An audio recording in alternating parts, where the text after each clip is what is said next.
இப்போது நம்ம வந்து கந்தகத்தை வந்து கல்வத்தில் போட்டாச்சு. இது எப்படி அரைக்கணும் அப்படின்னு சொன்னால், நம்ம பச்சை கற்பூரம் இருக்கு இல்லையா, ஒரு பீஸ் எடுத்து உள்ளே போடுறோம். போட்டு நல்லா அது வந்து கந்தகத்தோடு கலக்கிற அளவுக்கு அரைக்கணும். முதல்ல அரைப்பு திட்டம் இது தான். இதுக்கு பொறுத்த வரைக்கும் நல்லா கந்தகத்தோட வந்து எல்லாம் கலந்துடணும். நல்லா அழுத்தி வந்து அரைக்கணும். அரைப்பு வந்து ரொம்ப முக்கியம். நான் ஏற்கனவே கிளாஸில் சொன்னேன். இந்த பாடத்தை பொறுத்த வரைக்கும் வந்து ஒன்றும் பெரிய விஷயம் இல்லை. கற்பூரம் தான் ஈஸியாக அரைப்பட்டுரும். ஆனால் வந்து அரைப்பு வந்து நல்லா வரணும்.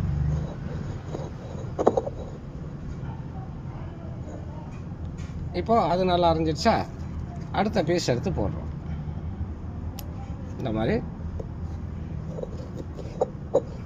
இப்போ நம்ம என்ன பண்ணியிருக்கோம், 250 கிராம் கந்தகம் எடுத்துருக்கோம். சுத்தி பண்ணது, நம்ம முறைப்படி சுத்தி பண்ண கந்தகம்.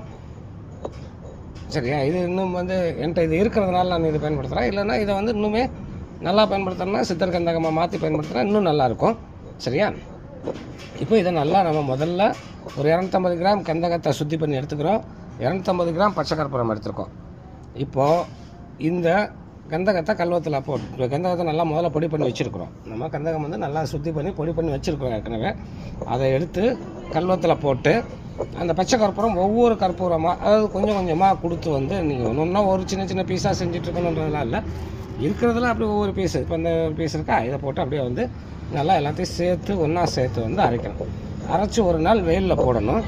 போட்டு இது என்ன இடம் வருதோ இந்த இடைக்கு சம இடம் வந்துட்டு என்ன பண்ணுறீங்கன்னா, நவாச்சாரத்தை சேர்த்து அரைச்சி திரும்பியும் பனியில் வச்சிங்கன்னா ஃபுல்லாக ஜேநீர் இறங்கிடும். இது நமக்கு வந்து வாத வேலைகளுக்கு ஆகும். சரியா? ரொம்ப எளிமையான ஒரு முறை தான். கிளாஸுக்கு நேரடி வகுப்புக்கு வராதவங்க கூட இதை இதிலேருந்து தெரிஞ்சுங்க. இது ஒரு எளிமையான ஒரு வேலையை செய்யக்கூடிய வேலை தான். கந்தகத்தை முறைப்படி நல்லா சுத்தி பண்ணி எடுக்கிறோம். அதிலேருந்து 250 கிராம் எடுத்துக்கிறோம். பச்சை கற்பூரம் ஒரு 250 கிராம் எடுக்கிறோம். அந்த கந்தக பொடியை கல்வத்தில் போட்டு கற்பூரத்தை வந்து ஒவ்வொரு துண்டாக கொடுத்து நல்லா அரைக்கணும். அரைச்சி வெயிலில் போடணும்.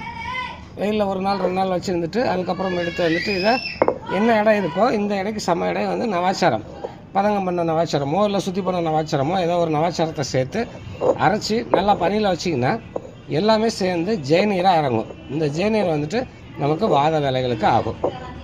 சரியா? வைத்தியத்துக்கு பயன்படுத்தலாம். ஆனால் அது கொஞ்சம் காரம் அதிகமாக இருக்கும். ஏன்னா பச்சை கற்பூரம் சேர்றதுனால காரம் அதிகமாகும்.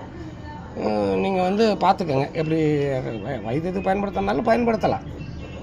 சரியா? அப்போ இது மெயினாக வந்து இந்த கந்தக தைலம் வந்து வாத வேலைகளுக்கு ரொம்ப முக்கியமாக நமக்கு வந்து வரும். அதனால் இது கொஞ்சம் கவனமாக எல்லோரும் பார்த்து பண்ணிக்கோங்க. ஏதாச்சும் சந்தேகம் இருந்துச்சுன்னா கூட கேட்டுக்கோங்க. சரியா?